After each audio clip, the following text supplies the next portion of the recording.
我係5C 班嘅李偉玲。我係5C 班嘅李嘉睿。嘉睿，你有冇聽過關於新疆大草原嘅故事？冇啊，仲未添。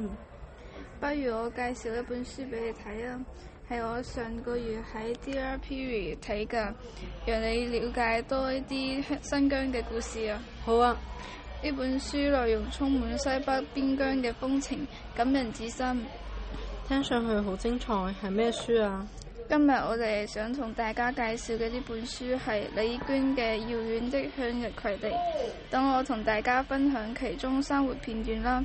書中講述作者一家喺阿勒泰種植向日葵嘅經歷，佢勤勞樂觀嘅母親喺貧瘠嘅土地上執着種植，經歷旱災、蟲災、動物啃食等困難，卻始終保持樂觀。除咗呢啲故事，呢本書仲有咩特別之處啊？呢本書令我印象深刻嘅係作者筆下嗰片遙遠向日葵地，不僅有莊稼嘅生長同埋收穫，仲有邊疆人民嘅堅韌同埋樸實。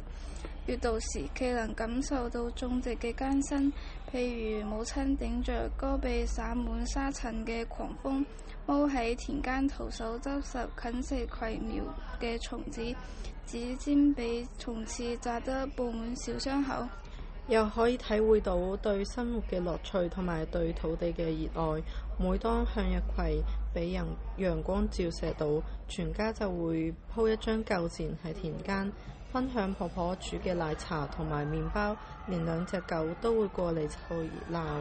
佢嘅小狗仔同埋婆婆喺嗰個土地上構成咗溫情嘅畫面。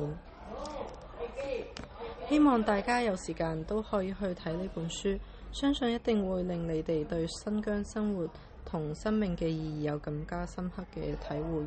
書中滿滿嘅生活細節會令你感到樸實同埋充實嘅生活。如果同學有興趣，下個月嘅 Dear Period 大家都可以去借嚟睇下。Dear Period 將係一個好好嘅閱讀時間嚟㗎。我哋今日嘅分享就到呢度啦，多謝大家。